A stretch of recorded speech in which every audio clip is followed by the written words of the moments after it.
Bueno, buenas tardes, un nuevo miércoles y como todos los miércoles a las 18 horas desde hace más de 7 años, una nueva emisión de Miserias de la Economía, un programa de crítica económica, pero también de economía crítica, que usted puede seguirlo por la pantalla de Barricada TV, en el 32.1 de la televisión digital abierta, también en Facebook e Internet. Y bueno, estamos sumergidos en lo que venimos discutiendo en el programa miércoles tras miércoles, desde hace ya casi desde principios de año.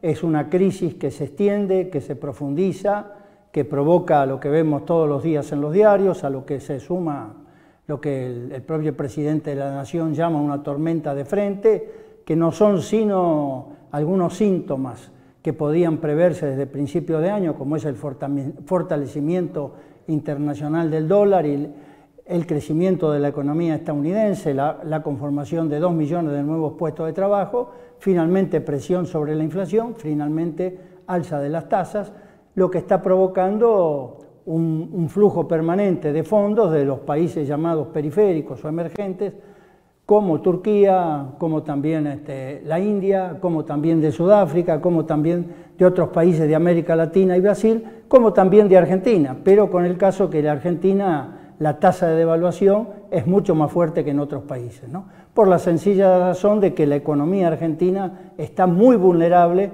frente a los cambios del proceso mundial. Pero dentro de toda esta corriente se van cumpliendo los pasos para acceder o llegar al momento en que el G20 se va a reunir en la Argentina. Digamos, se va a reunir formalmente a fines de noviembre, primer día de diciembre, pero ya durante todo el año se multiplican las reuniones, los ministros de Economía, hay una serie de tareas que se están discutiendo. ¿Qué significa el G20 en la Argentina? ¿Qué consecuencias, qué conclusiones se pueden sacar de esa reunión? ¿Cuál es la cuestión práctica de esas reuniones? ¿Qué respuestas desde el punto de vista del movimiento social, del movimiento obrero, de las organizaciones que disputan porque no haya tratados de libre comercio de nuestro país o por el G20?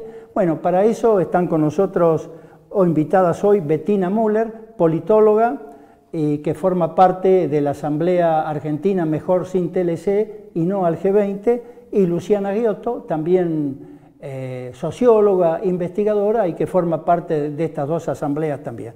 Con ellos vamos a discutir estos temas, pero eso será en unos minutos. Ahora vamos a un corte y enseguida regresamos.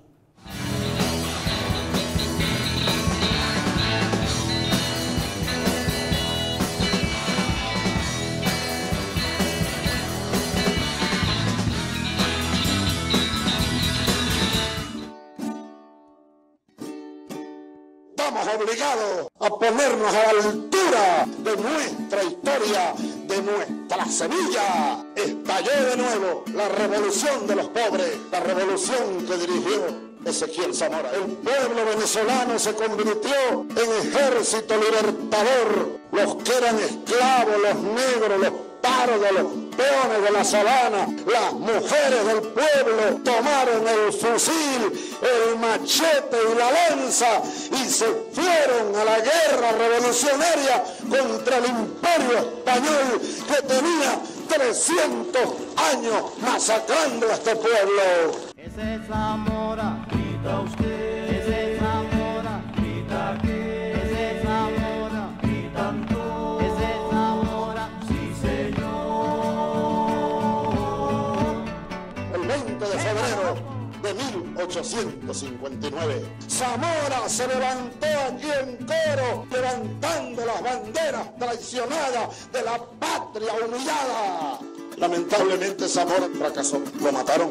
Zamora se llevó a la tumba la revolución que aquí había comenzado, porque la guerra continuó 3 años más, pero después hicieron el pacto. Falcón hizo pacto con Páez y se acabó la revolución. Y Falcón fue presidente de Venezuela, pero Falcón no hizo ningún intento por hacer ninguna revolución, sino que se acomodó en el poder. Y después Guzmán Blanco, que era otro de los compañeros de Zamora, que gobernó a Venezuela casi 10 años, terminó rico, aburguesado, y el pueblo siguió hundido y hundiéndose en la miseria, y así pasó el siglo XIX.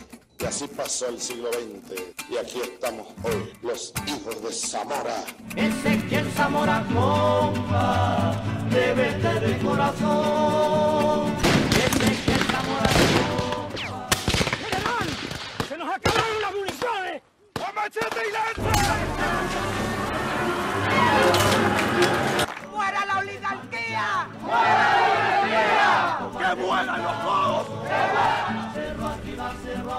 Nosotros no tenemos pacto previsto con la oligarquía, que nadie se equivoque. Yo no soy Juan Crisóstomo Falcón, yo no soy José Antonio Páez, yo no llegué aquí para traicionar a ese pueblo, yo no llegué aquí para hacer pactos infames con la oligarquía apátrida, no, yo llegué aquí para cumplir un juramento con el pueblo o morir en la batalla, no tengo alternativa. Ahora como están derrotados, piden cacao. No hay cacao para la oligarquía venezolana. El cacao es del pueblo, no de la oligarquía. No el pacto con la oligarquía. Anótenlo, escríbanlo. Cerro arriba, cerro abajo, los rebeldes van luchando, los campos van deslindando. Cerro arriba, cerro abajo.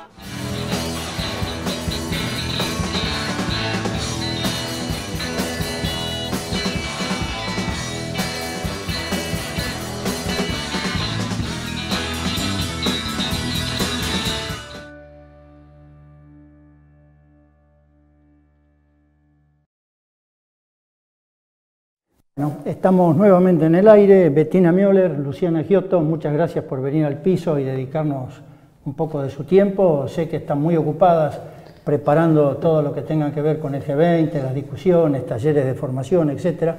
Pero qué momento, ¿no?, para ir discutiendo lo del G20. ¿Qué podrá pasar en la Argentina entre el 31 de noviembre y el 1 de diciembre, ¿no? Qué situación política general, ¿no? Muchas incógnitas, diría yo. No sabemos. No Lo sabemos, que ¿no? por lo pronto sabemos es que va a haber una movilización, que vamos a prepararnos, que entre las organizaciones sociales vamos a estar en la calle. Y probablemente también una cumbre de los pueblos. Pero más allá de esto... Todavía no se sabe. Tampoco sabemos cómo va a seguir la crisis, ¿no? Que en realidad se ha ahondado después de la comunicación muy escueta del presidente, que si con esos métodos son para llevar tranquilidad, los miembros del G20 deben estar preocupados de venir a la Argentina. Pero volvamos al principio. El G20 apareció allá por, si no me equivoco, 1999 como un foro financiero. Y de repente la crisis del 2008 hizo un cambio cualitativo. ¿Qué tipo de cambio hizo? El G20 sí, nació efectivamente vinculado al momento de las crisis más fuertes de los años 90, ¿no? Después de la crisis del tequila, la llamada crisis del vodka, la crisis de la caipirinha, de todas las bebidas alcohólicas y del sudeste asiático, Y ¿no? la asiática, sobre claro, todo, ¿no? Entonces en todos los foros internacionales, la OMC recién había nacido, está la cuestión de cómo lidiar con esas crisis. Incluso la UNCTAD empiezan a preguntarse, bueno, ¿cómo lidiamos con esta crisis?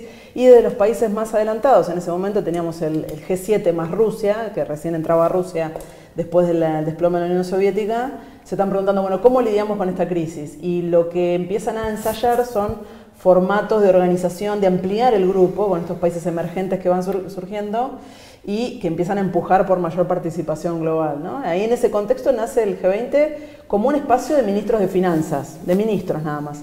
Recién a partir de la crisis del 2008 eso se amplía a cumbres presidenciales, ¿no? Que también en 2008 tenemos una crisis financiera gigante, ¿no? Que sacude al mundo occidental y que los países se preguntan, bueno, ¿cómo hacemos? Y la primera respuesta que da el G20 con los presidentes es, bueno, hay que intervenir para tratar de salvar todo el sistema financiero, ¿no? Así que tiene un toque muy fuerte de estados interviniendo en la economía internacional, el propio G20. Pero bueno, después da otro tipo de recetas que no tienen que ver necesariamente con la intervención estatal, sino más bien con el dejar fluir a los mercados, el libre comercio, la libre inversión. Pero hay Entonces una es muy suerte complejo. de contradicción, ¿no? Porque da la sensación de que en la crisis del 2008 el G7 no alcanzaba para administrar esa crisis. Impulsan el G20, lo reformatean, etc. Pero al mismo tiempo, a partir de ahí hasta ahora, lo que garantiza la gobernabilidad parece que es el G2 en realidad, ¿no? China, Estados Unidos.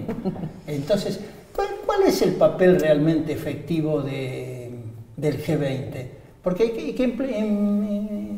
pareciera ser que en todas esas discusiones implica, digamos, instalar un determinado clima de época, generar políticas públicas comunes a los distintos países. ¿Pero es efectivo realmente eso? ¿O por ahora es todo de debate y declarativo?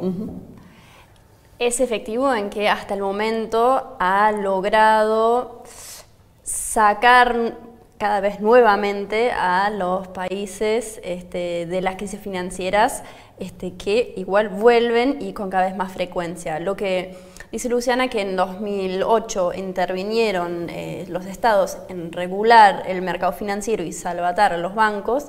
O sea, eso fue así, pero luego, y en la medida en la cual se fue estableciendo una cierta tranquilidad de nuevo en los mercados financieros y en los estados mismos, bueno, vos nombraste Estados Unidos, que ahora nuevamente el mercado está, o la economía está yéndose para arriba. De hecho, sacaron muchas regulaciones, o sea, volvieron a desregular. Y lo que sigue pasando, bueno, esas crisis vuelven a pasar, necesitan a esos 20, que son los países que además son una cierta aseguranza, digamos, de que el sistema tal cual existe siga sobreviviendo y se siga reproduciendo.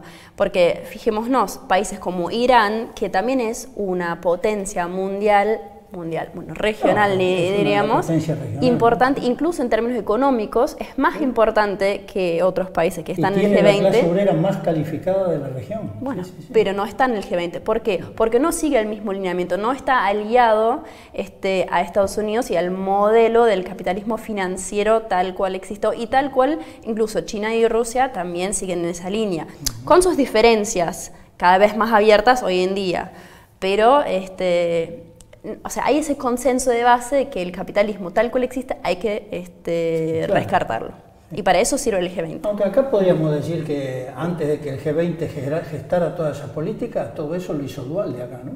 Porque acá Duhalde maniobró con mucha capacidad política el salvataje de los bancos y emitió dinero, llevó la deuda de 140 a 190. Uno pasaba por el edificio y te daban un plan, ¿no? Y al mismo tiempo salvaba a los bancos, ¿no? Digamos que eso, no sé si fue el G20 o fue Duhalde, ¿no? Sí. Digamos, una parodia, digamos, ¿no? Pero en un solo país, claro, pero que lo que muestra también es que la forma de rescatar a esos países que están en la situación de crisis tiene que ver con una fuerte intervención del Estado. Obviamente el caso de Duhalde es notorio y es interesante porque ninguna fuerza política se hace cargo de Duhalde nunca, ¿no? Es como que en el caso nuestro el kirchnerismo no se hace cargo de ese año y medio de Duhalde, que sentó las bases para generar cierta legitimidad, digo, Costec y Santillán por un lado, digamos, terminando de aplastar la revuelta popular, y por otro lado una fuerte intervención del Estado, digo, por algo es la ley de emergencia social, salir de la especificación, del 1 a 1 y pasar al congelamiento de las tarifas. Es decir, bueno, tenemos que resolver la crisis con una manera en la cual calmemos las olas sociales. Claro, eso desde el punto de vista social, de la intervención del Estado, pero en realidad entre el no pago de la deuda de la parte privada, ¿no? Pero 81.800 millones de Rodríguez Savo, en realidad más que no pago, suspensión por un tiempo. Y la macro devaluación de Duhalde recompusieron la tasa de ganancia de los capitalistas en la Argentina. Lo que el mercado le encarga al kirchnerismo en la primera etapa, y lo hace con mucha eficiencia, es hacer posible que esa tasa de ganancia y el kirchnerismo lo hace muy bien, eso, lo hace muy bien. Bueno, pero volvamos a nuestro tema de hoy. De todas maneras, cómo va y viene la historia, ¿no? Lo vemos eso todos los días, ¿no?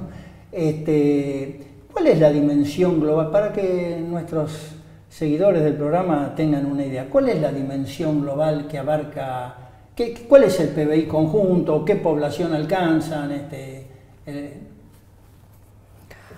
Sí, bueno, vos, si querés. No, ahí tenemos, a ver, por eso es interesante, son 20 países primero, ¿no?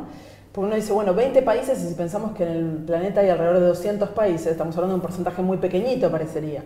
Pero por otro lado, tenemos que tener en cuenta que uno de esos es la Unión Europea, por ejemplo, ¿no? Entonces ahí tenés todos los países de la Unión Europea representados, más los invitados que hay, en este año va a haber 3 invitados por el gobierno argentino, que son Holanda, España y Chile, ¿no? Entonces tenés una gran cantidad de países. ¿La invitación de Holanda es por la reina?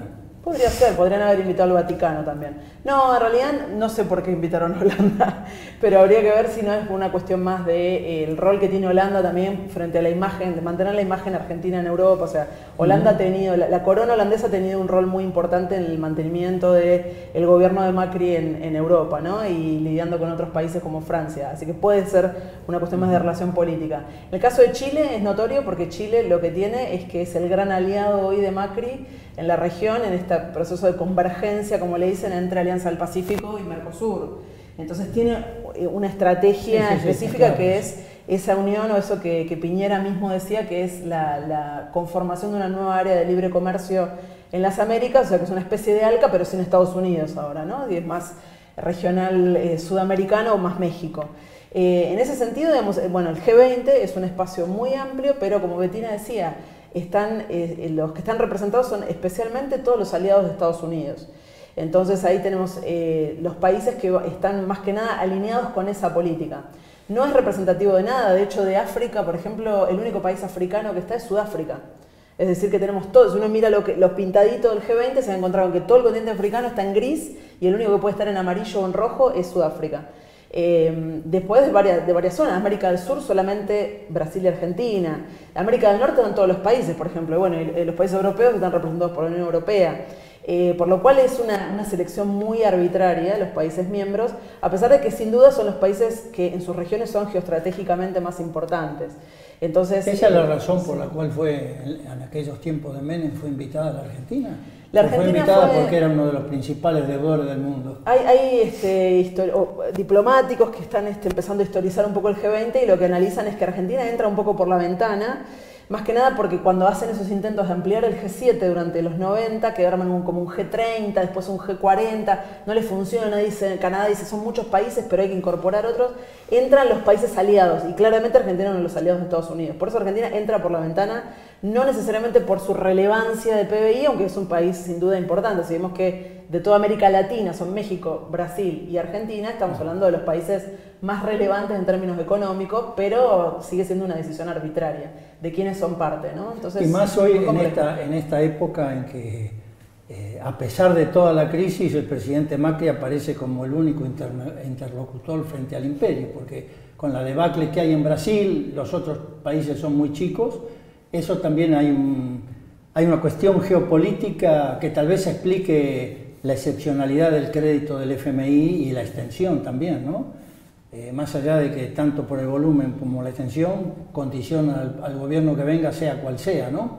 Pero está claro que frente a Argentina el FMI tiene en esta coyuntura al menos, tiene una posición pro gobierno muy rápida, ¿no? Sí, y además también el FMI en el marco del G20 o en el seno del G20 juega un rol muy importante. Entonces también por eso el FMI está interesada en que Argentina, el gobierno argentino llegue más o menos bien a fin de año. ¿Por qué? Porque ellos mismos, o sea, el G20, cuando ocurre la crisis del 2008, decide por la importancia que tiene el FMI en el sistema, en asegurar la estabilidad del sistema financiero actual, ampliar su línea de crédito, darle 750.000 millones de dólares más para que pueda ampliar justamente sus líneas de crédito y seguir estabilizando el sistema financiero. Entonces, bueno, eso es lo que está haciendo, digamos, el FMI en ese momento y con el mandato mismo del G20. Entonces, si pensamos el G20, ahí entra, no es igual el FMI, por supuesto, pero juega un rol muy importante en el seno del G20. Claro. Ahora, tenemos que ir a un corte ya, pero los debates que puede tener el FMI acá, ahora cuando vengan, ¿pueden seguir el mismo destino que de la OMC en la Argentina, que fue un fracaso olímpico? En realidad es muy distinta la situación de hace 4 años. Trump ha cambiado toda la geopolítica o la dinámica internacional, ¿no? Con el protismo, el avance, el proteccionismo y ciertas cosas, ¿no? Se está enfrentando con sus aliados históricos, no solo con China, ¿no? Sí, esa es la situación que probablemente nos encontremos, que es que no hay seguridad. Primero, hasta hace muy poco, bueno, Estados Unidos dice que va a venir Trump, pero de todos modos no se sabe si Trump va a venir. Claro. Pero sin duda, desde que Trump asumió a principios del año pasado, todos los foros internacionales fueron puestos en crisis. La OMC fue uno de ellos de manera muy directa y por eso lo vimos el año pasado aquí en Buenos Aires, porque Trump directamente boicotea las instituciones internas dentro de la OMC como el órgano de solución de diferencias de una manera muy directa, ¿no? Entonces ha tenido a todo el mundo durante el último año trinando y enojado porque Trump no nombra a los árbitros que tienen que ir dentro del órgano de solución de diferencias. En el caso del G20, el año pasado, frente a la presidencia alemana, con Merkel tratando de plantear la agenda, nos encontramos los primeros meses de gobierno de Trump con el gobierno norteamericano bloqueando directamente algunos temas para ser incorporados en la agenda que siempre el país anfitrión propone. Este año yo creo que no hubo tanto lío, no fue tan directo el enfrentamiento. Lo vimos sí en el G7 en Canadá hace un mes y medio, y esa foto muy gráfica, ¿no? De Trump sentado así con cara de enojado y todos que parece que lo quieren boxear más o menos.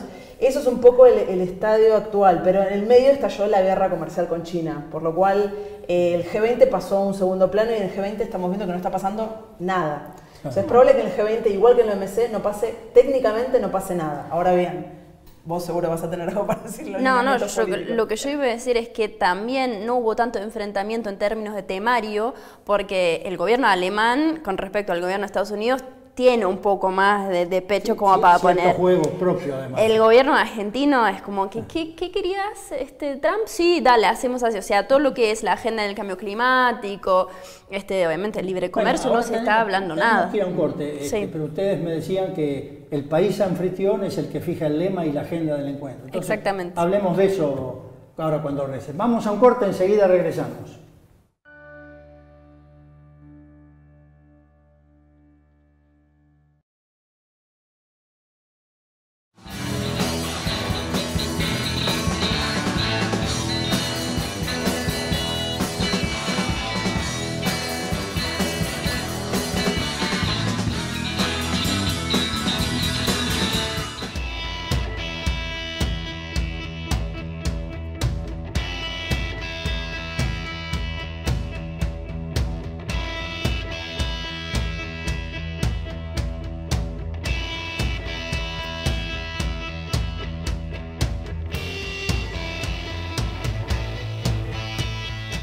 Y cada vez son más las fuerzas de seguridad que se destinan directamente a los barrios humildes. Esto habla de la discriminación, esto habla del control que quieren generar en esos barrios y que termina perjudicando a esos pibes que parecería ser son el foco de la inseguridad para esos grandes medios de comunicación que han instalado la figura del pibe chorro y que han logrado que una gran parte de la sociedad pida cada vez más medidas de control para ellos, ¿no?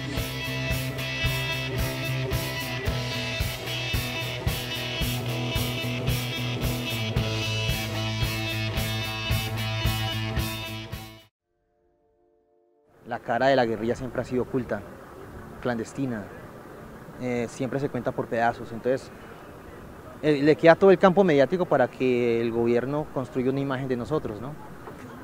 De ahora en adelante, pues yo creo que el trabajo es precisamente ese, ¿no? Mostrar la verdad, donde se van a mostrar con cifras en mano quiénes son los victimarios y quiénes son las víctimas.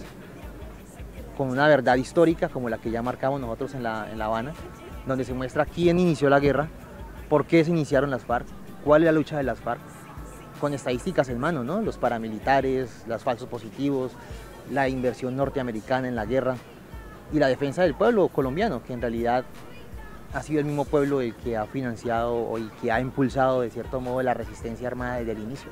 Y los medios de comunicación pues son vitales.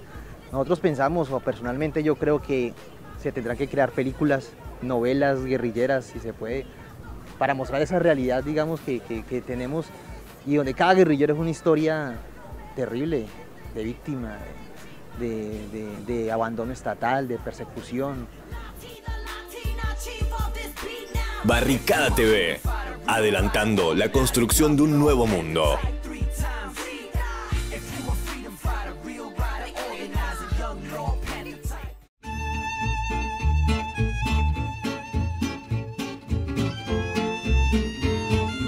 Muchas cosas que nos arrima hacer hoy en día, tener una justicia social acá adentro. ¿sí? Por ejemplo, acá la de Sisaco ni agua potable nos da, hoy la tenemos nosotros, la compramos. Muchas cosas, la ropa, por ejemplo, tenemos la ropa de primera, botines, que la compramos nosotros con nuestro trabajo. Entonces hemos conseguido muchísimas cosas con una fábrica antes privada que facturaba 17 millones de dólares por año. A veces nosotros teníamos que hacer paro para que nos den la ropa. Así que cambió muchísimas esas cosas y la manera de trabajar.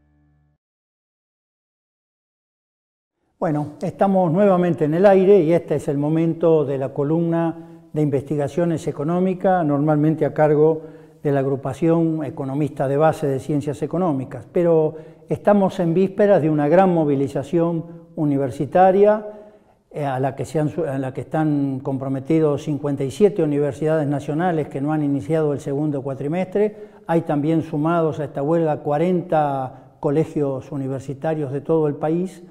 Y bueno, los compañeros de Economía han cedido este espacio para que la compañera Verónica Luna, que es estudiante de Historia de la Universidad Nacional de Córdoba y que forma parte del colectivo Cauce Marabunta, se acercara acá hasta nuestro piso, hasta el programa, y bueno, ocupará este espacio. Bueno, como vos venís de Córdoba, hasta sí, donde yo sé, hubo una gran movilización en Córdoba la semana pasada. Sí, muchas gracias por la invitación primero, y sí hubo una gran movilización. Algunos más o menos calculan que fue de 100.000 personas, que es una marcha bastante numerosa para una ciudad. ¿Cuál es la población universitaria de Córdoba? La población universitaria cuenta más o menos con 130.000 estudiantes, que tienen estudiantes de grado, de posgrado, claro. Preuniversitarios, y aproximadamente tiene 1.200 docentes con cargos titulares, 1.900 docentes con cargos asistentes, y 4.000, un poquito más, perdón, de cargos asistentes y casi 2.000 de adjuntos. Significaría que si tiene 120.000 estudiantes, 130.000 entre todo, y fueron 100.000, quiere decir que se manifestó una buena parte de la comunidad universitaria, pero también otros sectores populares, ¿no? Sí, también se solidarizaron bastantes otros gremios, por ejemplo el gremio de Luz y Fuerza, que bueno, que ellos intervienen en EPEC. Que están en un conflicto grande también, están en un ¿no? conflicto bastante grande y bueno, también como esto que siempre decimos, de recuperar las tradiciones del cordobazo, en donde se mostró una unidad obrera estudiantil, con algunos sectores lo hemos logrado muy bien, se han acercado a los espacios de lucha, han venido a contar su experiencia, que nos sirve muchísimo, pero también nos han traído donaciones, porque en nuestra universidad ya hay varias facultades que están tomadas. Está tomada la Facultad de Artes, la Facultad de Filosofía, la de Psicología y la de Arquitectura. ¿Y qué pasó con la Virgen? Que acá hay una discusión tremenda con la Virgen, en la Facultad de Derecho, ¿no? Sí, en la Facultad de Derecho pasaron bastantes cosas. Primero, la Facultad de Derecho es un bastión de la Franja Morada, y es histórico que haya habido una asamblea de casi 700 personas, la primera. Los compañeros de Derecho la convocaron autónomamente, compañeros independientes y compañeras independientes, y en ese proceso, horas antes de que se llevara a cabo la asamblea, el decano Guteler ordenó desalojar la universidad con la policía de Córdoba, es decir, que vos estabas cursando y te sacaban de las aulas para cerrar la facultad, supuestamente porque había habido una amenaza de bomba. Una asamblea que iba a ser de 150 a 200 estudiantes terminó siendo de 700 personas, y cada vez se fue congregando mucha más gente. Ya creo que tuvieron 2 asambleas en Derecho, no conozco bien internamente la situación porque no pertenezco a esa facultad, pero lo que pasó es que se emocionaron distintas cuestiones, y una de las cuestiones que venimos pidiendo hace bastante tiempo es que la educación sea gratuita y también laica, y en esos pedidos se han hecho bastantes movidas para que se saquen las imágenes de las vírgenes o de cruces que están adentro de las facultades. y esa moción fue votada por el conjunto de los estudiantes de forma casi unánime, así que después se dispusieron a sacar la Virgen, lo que causó mucho revuelo, sobre todo en una por ciudad el peso que tiene la ciudad, claro, ¿no? Sí, Córdoba es una ciudad bastante católica, si vos caminás por el centro vas a encontrar 1 o 2 iglesias por cuadra, así que fue como todo, simbólicamente fue muy interesante, sobre todo después de bueno, las feministas venimos de todo un proceso, el 8 de agosto, en donde sabemos que también uno de los principales, si se quiere, sectores reaccionarios contra la aprobación del aborto es la iglesia. Nos encontramos también con una disputa también de nuestros espacios, ¿no? Y bueno, se produce un poco eso también en la universidad. Antes que entremos y que nos digas, porque no tienes mucho tiempo, la cuestión del conflicto universitario, pero ¿qué implica en Córdoba una movilización de 100.000 jóvenes, estudiantes, etcétera, en una ciudad que votó con las 4 manos a Macri? ¿Hay cambios políticos en Córdoba? ¿Qué está pasando en Córdoba? La verdad es que no hay grandes cambios políticos. Hace 10 años, más o menos, que gobierna el mismo sector del PJ, que es de la Sota y Schiaretti. Se turnan un gobierno uno, un gobierno otro. Y en la ciudad de Córdoba gobierna hace bastante tiempo ya el radicalismo. Trabajan prácticamente en conjunto, así que tienen sus diferencias políticas, pero no se molestan, digamos, mutuamente. De todas formas, la caracterización que por ahí un poco hacemos es que no se votó a Macri tanto por ser Macri, sino por una cuestión mucho más anti-kirchnerista. Entonces como que se evalúa como un voto más anti-kirchnerista que un voto más propositivo a Macri. Eso no quita, digamos, que haya mucha gente, muchos sectores en Córdoba que apoyan al gobierno y que van a seguir apoyándolo en caso de un segundo. Bueno, decinos lo que tengas que decirnos sobre el conflicto universitario. Varias cosas para contar. En Córdoba tenemos un rector que se llama Hugo Yuri, para conocerlo un poco más. Fue el ministro de Educación de la Rúa cuando gobernaba. Hace 2 años, en el 2016, asumió, luego de 9 años que tuvimos rectores kirchneristas y peronistas, y después de eso se llevó una gran reforma académica y política, que nosotros la llamamos la contrarreforma, porque venía un poco a aplacar todos estos principios que levantaron los reformistas del 18.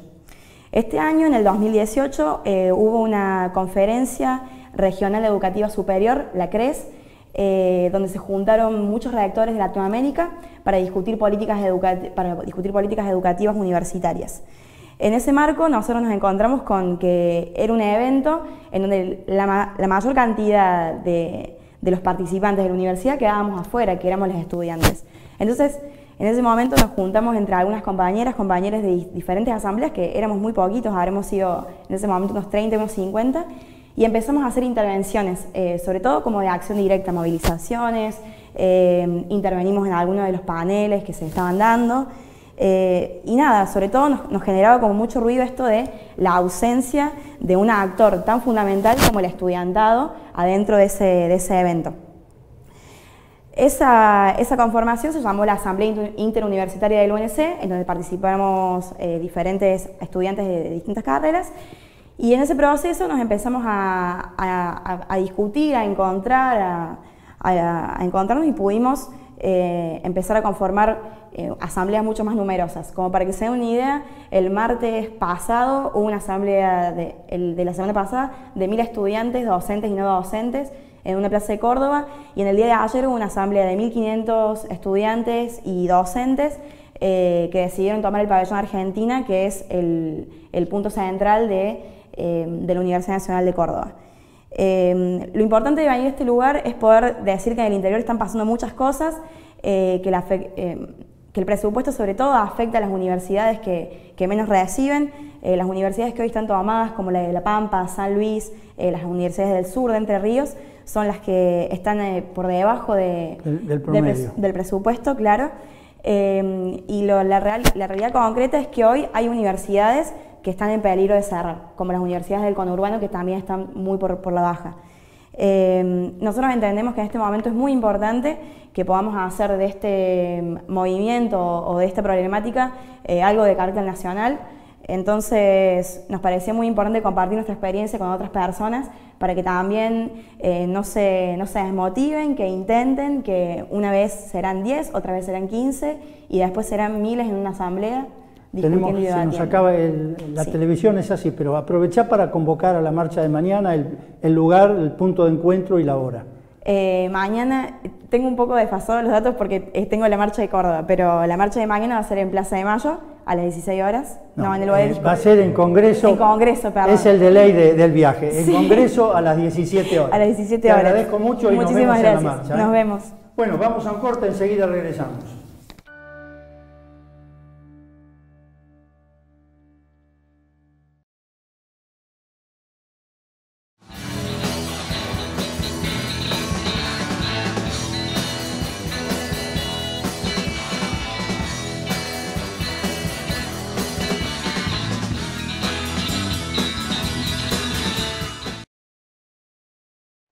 Hay épocas en que la poesía se plantea una última cuestión. Cuando lleguen los poetas del mañana, los que anunciarán la alegría, tendremos algo más para recibirlos que tumbas de inocentes sin justicia y la moneda de la vida jugada a cara o cruz.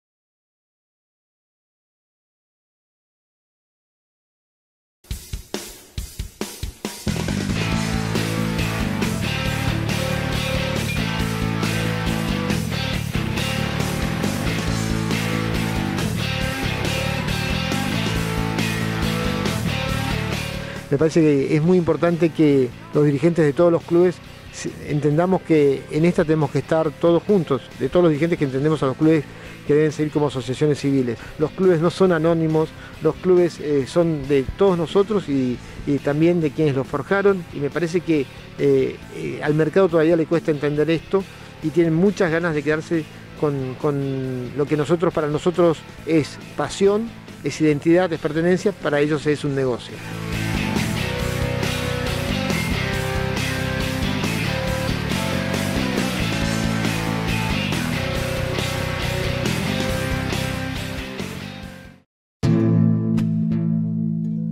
El socialismo desde donde tiene que surgir, que no es desde la presidencia de la República. No se decreta esto. Hay que crearlo desde las bases.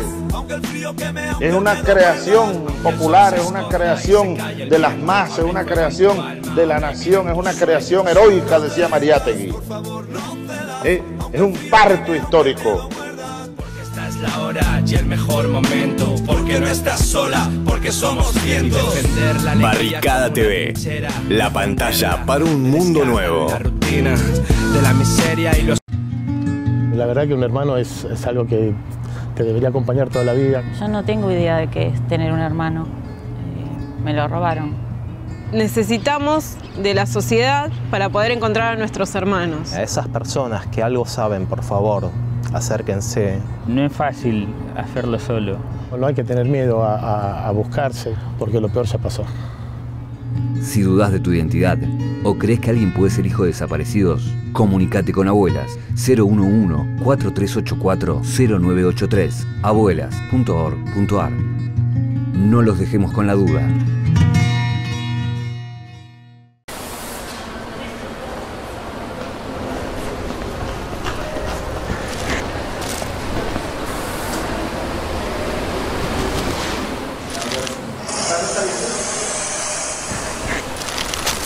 A 11, 28 pesos ya.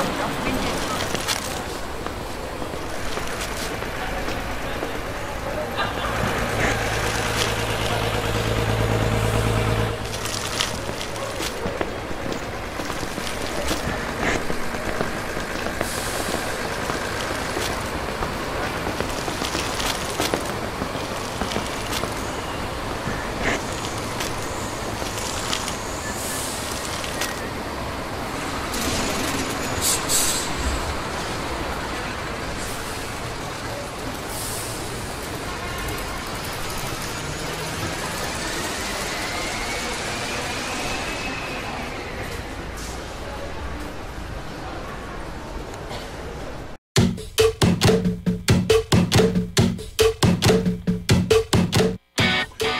la terrible inequidad entre aquel que puede ir a una escuela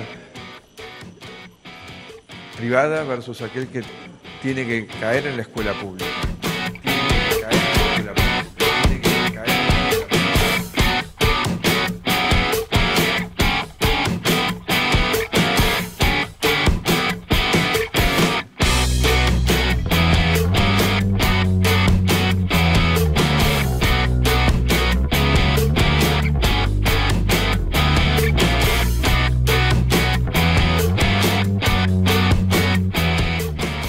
La escuela pública. En realidad los chicos no van a la escuela pública porque no la podemos pagar, sino que es una elección de vida de lo que uno elige para sus hijos.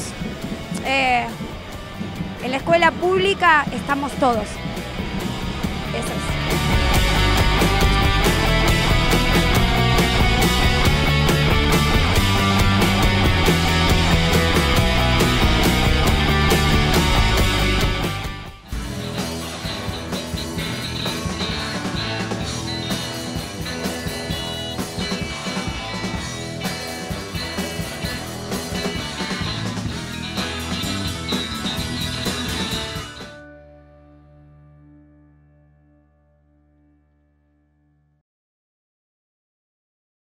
Bueno, estamos nuevamente en el aire y fuera de cámara estamos conversando con las chicas, especialmente Bettina nos decía la importancia que tienen los costos, lo que le va a salir a la Argentina la realización del G20 acá, porque esos costos, el G20 no es un organismo que tenga su propio presupuesto, es el país anfitrión el que asume todos los gastos. Ahora resulta que según nos decía, esos gastos, que tiene un monto que yo desconocía, son equivalentes al recorte del presupuesto en educación de la provincia de Buenos Aires. ¿Algo así comentabas? ¿Cómo es, Bettina? Sí, es lo que anunció, acuerdan que hace poco Vidal anunció un recorte en los presupuestos de las universidades del conurbano, que asumía más o menos a 3.000 millones de pesos. Bueno, este monto, igual, eso fue en marzo, este más está igual a lo que va a salir el G20 en Argentina, en pesos. Ahora, en realidad, hoy en día eso ya está superior a eso debido a la devaluación. En algún momento se habló que eso iba a salir unos 70 millones de dólares. No, 150 millones de dólares. Que bueno, ahora podemos hacer el cálculo. ¿Eso por qué sube tanto? ¿Por las cuestiones de la seguridad? Un tercio de todo esto es seguridad. Y ya compraron, bueno, aviones, lo que ellos llaman material antidisturbios, que además es algo que ya lo están comprando, ya lo están usando para reprimir a las cada vez más movilizaciones, más recientes movilizaciones, y además va a quedar en el país. Y no solamente están comprando material antidisturbios, todo lo que van a usar para reprimir, sino para controlar. Están gastando mucho en la ciberseguridad, como lo llaman, en poner en todos los espacios públicos cámaras como para poder ir controlando y vigilando cada vez más también el espacio público.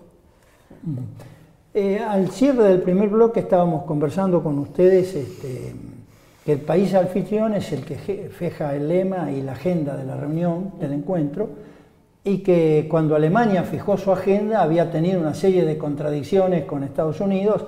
Bueno, Alemania es la líder de la Unión Europea, tiene detrás 19 países, es una potencia económica, ahora pasó a segundo país exportador mundial, pero fue durante muchos años el primero, tiene una especialidad en equipos de alta precisión, de alta tecnología, que no la tiene ningún otro país, etc. O sea, es una potencia profunda. Pero ¿cuál es el orden de prioridades que fijó Argentina para esta agenda y qué significa eso? Cuando asumió Argentina la presidencia del G20 el año pasado, eso fue en diciembre, justo estamos nosotros con el tema de la OMC y en ese contexto Argentina asume la presidencia del G20. Ya tenían evidentemente preparado ahí, pero ahí lanzan que el objetivo de este año, el lema, es construir consensos, ¿no? En un mundo incierto, en un mundo complejo. Entonces el objetivo de Argentina sería construir consensos y para eso lanza 3 ejes de trabajo.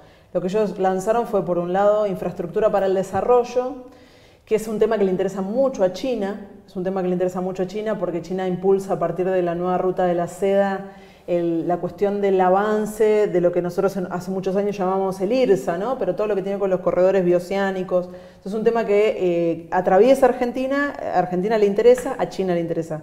Después tenemos el tema de la seguridad alimentaria, ¿no? Un futuro alimentario sostenible, que no tiene nada que ver con lo que es la soberanía alimentaria, ¿no? Tenemos seguridad alimentaria, que más que nada es la profundización del modelo biotecnológico en el campo, ¿no? Tiene que ver con eso, que de hecho las reuniones que hubo de los ministros de Agricultura en Salta y las reuniones del Science 20, también uno de los grupos de trabajo del G20, van en esa línea, ¿no? Más biotecnología y más agronegocio. Y el tercer tema es el futuro del trabajo, que es un tema muy complicado también, es un tema que la OIT ha tomado con fuerza y que en lo que respecta al gobierno argentino, lo podemos ver en el marco de declaraciones de los ministros de educación a nivel del gobierno de la ciudad como a nivel nacional, que plantean esta idea de que hay que educar a los niños en un mundo para la incertidumbre. Claro. Tienen que lidiar con la incertidumbre y un pequeño grupo de esos, no lo dicen de esta manera, pero uno puede leer, en un pequeño grupo de ellos pueden adaptarse a la era digital y bueno, todo el resto de la población va a sobrar, ¿no? Pero eso es uno de los puntos muy fuertes que está lanzando el G20 y que discuten, que tiene que ver con temas muy fuertes también en los tratados de libre comercio hoy y en la OMC. O sea, que son temas que aparecen en todos los foros, no solo en el G20, que es el tema del comercio electrónico. ¿Qué hacemos con todos los datos que circulan por Internet, que nadie regula? O sea, ¿cómo se regula todo ese andamiaje ahora digital, ¿no? ¿Quién controla? Los datos y el comercio, pues es un comercio que transgrede las fronteras sin pagar nada, ¿no? Exactamente, eso lo vemos en la discusión con Uber, ¿no? Para el que lo quiere entender, a ver qué es eso del comercio electrónico, con Uber es esa discusión. Bueno, a ver, vos generás empleo, pero ¿empleo de qué calidad? Frente al sindicato de taxistas, ellos tienen que tener registros especiales, licencias especiales, bueno, el chofer de Uber no. No sé si notaron que en los últimos meses por toda la ciudad circulan muchos jóvenes, chicas también, en bicicleta que van con unos... Los Rappi. Bueno, eso es un sistema Rappi Uber. tenderos. Vos vas, hay que llevar esto, allá voy, y tengo bicicleta, dame, me la pongo y voy, y no tiene registro, no registro de conducir, nadie sabe sus datos. El capitalismo de plataforma. El capitalismo de plataforma, o también la economía de las changas, la economía gig, que sería la palabra en inglés, ¿no? Que justamente es esto. ¿Cómo se escribe economía? Geek, G-I-G, eso sería la palabra en inglés, y la traducción o más cercana sería changas. Changas, sí, perfecto. Que son justamente todos esos proyectitos o esos encomiendas que vos tenés que ir cumpliendo, que pueden a veces durar un mes, o sea, en caso de, por ejemplo, algunas personas que aplican por proyectos, no sé, que tienen entregar un trabajo, el diseño de un trabajo, pero es...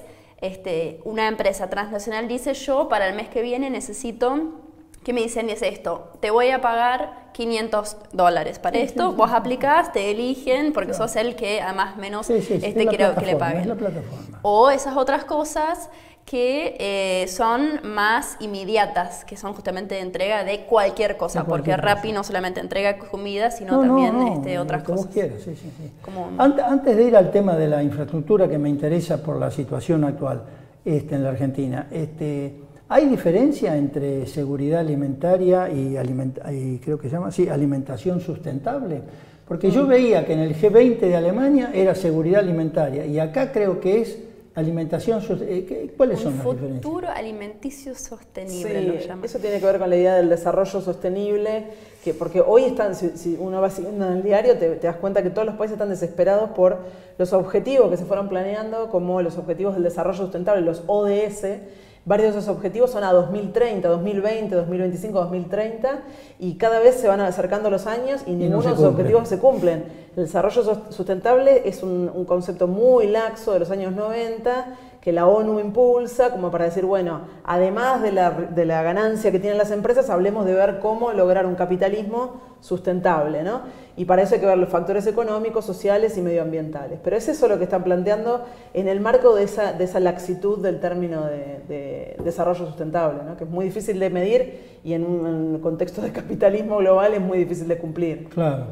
No, y además deja que agregue una cosa, que ellos mismos, o sea, el proyecto o la forma de agricultura que proponen a través de ese eje no es una no tiene nada que ver con la sustentabilidad, digamos, de la agricultura, sino más bien están preocupados porque hoy en día ya los suelos no son tan productivos como lo fueron hace algunos años. Justamente ¿por qué? Porque están a través del modelo de los agronegocios, de los monocultivos, extrayen una cantidad de nutrientes del suelo, entonces el suelo hoy en día ya no cuenta como recurso sostenible. Claro, sí, entiendo, aunque después han ido cambiando los cultivos, bueno, pero eso es toda una discusión para especialistas. Vamos al tema de la infraestructura que me interesa, porque a raíz de los cuadernos gay de acá, que salió todo la cartelización, acaba de aparecer ayer una declaración de no sé cuál de los secretarios de Estado de Estados Unidos, que dice que Estados Unidos va a acompañar a la Argentina en estas investigaciones para determinar dónde está el dinero, etcétera, etcétera, porque Estados Unidos está muy interesado en transparentar todo lo que sea obra pública en América Latina, porque justamente China interviene en esas obras de manera non santa, digamos, ¿no? Porque esto lo que puede pasar, que acá en Argentina, más allá de Techín y todo eso, ¿no? El sector de la obra pública es el único sector que no está atravesado por el capital internacional. Son todos capitales nacionales. Más allá de que Techín es Techín, ¿no? Pero eso puede significar a la larga de todo esto un proceso de desnacionalización a favor de las corporaciones americanas y no de China, ¿no? Lo cual no quiere decir que la presencia de China sea tampoco santa, ¿no? Porque los chinos no negocian así nomás, ¿no? Pero es muy interesante lo que vos decías, que Argentina y China están interesados en esto, ¿no? China está impulsando a nivel global el debate de la infraestructura y lo vemos directamente en el sector más cercano, donde es geopolíticamente fuerte China, que es la región asiática, claro, donde ya se empezó a construir la nueva ruta de la seda. Hay países que están dependientes ya de, por ejemplo, cobrar regalías por el acueducto, por los ductos de petróleo y gas que pasan, por ejemplo, el caso de Myanmar, ¿no? Pero hay mucha tensión porque China también a través de estas obras tiene capacidad de controlar flujos de agua. Por ejemplo, en Vietnam, o sea, les cortan 2 o 3 puentes o represas y a Vietnam no llega agua. Hay una problemática muy fuerte con la infraestructura que tiene que ver con un avance chino muy fuerte y que esto va a llegar a Europa, a África, y a partir de enero del 2018 nos enteramos que la idea de China es un desembolso masivo de dólares de acá a 10 años para la infraestructura en América Latina. Claro, porque China además tiene una generación de excedentes dinerarios muy grandes que ya ha cubierto todo, entonces eso porque si no le provocan desequilibrios internos adentro, entonces saca el dinero, hace obras, aumenta su intervención geopolítica, digamos, su área más... Pero además de todo, o sea, ese eje está enfocado en el tema, en el interés chino, pero también muy fuerte en los proyectos públicos privados, porque por eso también ese tema de la infraestructura fue un eje fuerte cuando ahora se reunieron los ministros de finanzas, claro, porque lo que está sucediendo es que ya en el mercado productivo no hay tantas formas de generar excedentes y más ganancias, entonces lo que están buscando a través de esos proyectos públicos privados de infraestructura, todas esas potencias, exacto. Son nuevas formas de inversión para sus empresas. Y obviamente a través de la firma de nuevos tratados de libre comercio, y hay todo lo que es la compra gubernamental, buscan abrir los mercados de, por ejemplo, Argentina. O sea, eso es, por ejemplo, un debate dentro del Tratado de Libre Comercio Unión Europea-Mercosur, que Argentina, claro, abre su mercado para que pueda invertir justamente en esas obras públicas, privadas en ese sentido, o sea, ese joint venture, empresas transnacionales europeas. Nos quedan 2 minutos y medio, 3. Díganos algo sobre la asamblea no al G20, qué actividades, qué talleres puede convocar, bueno, las tareas prácticas. Sí, la asamblea no al G20 es una asamblea que deviene de nuestra asamblea del año pasado, que era también la confluencia fuera OMC, es decir, muchas de las organizaciones que venimos participando en la lucha contra los tratados de libre comercio en Argentina, estamos siguiendo la agenda del libre comercio también en el marco multilateral, Por eso este año se conformó la Asamblea Anual G20 con la intención de generar una masiva movilización en el marco de la llegada del G20 y decirle al G20, que es como se hizo en Alemania el año pasado, que es malvenido a la Argentina.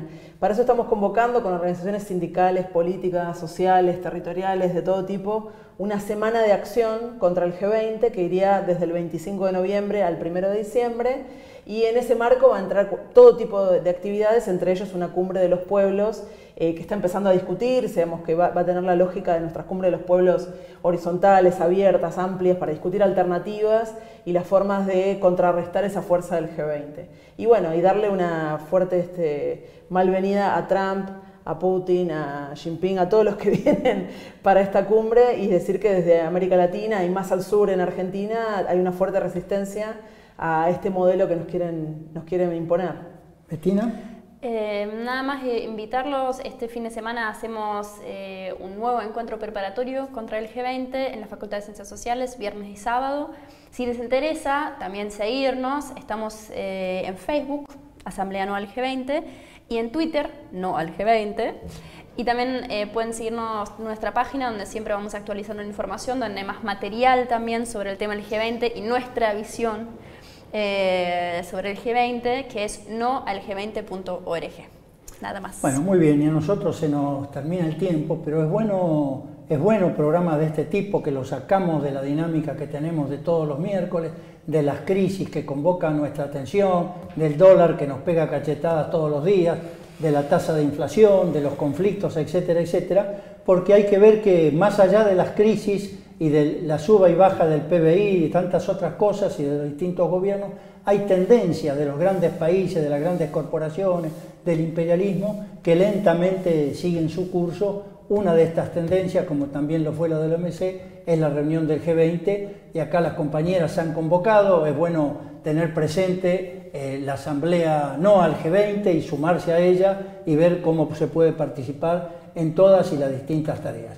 No podemos no terminar convocando para mañana a la gran marcha universitaria a las 17 horas en Congreso, y también transmitir nuestra solidaridad a los compañeros de la línea 60 que hoy están de paro por tiempo indefinido, creo, por varios despidos que han tenido. Y bueno, y con esto nos estamos despidiendo hasta el próximo miércoles. No se olvide, lo estaremos esperando aquí a las 17 horas, como siempre, por la pantalla de Barricada TV. Será hasta la próxima semana y muchas gracias.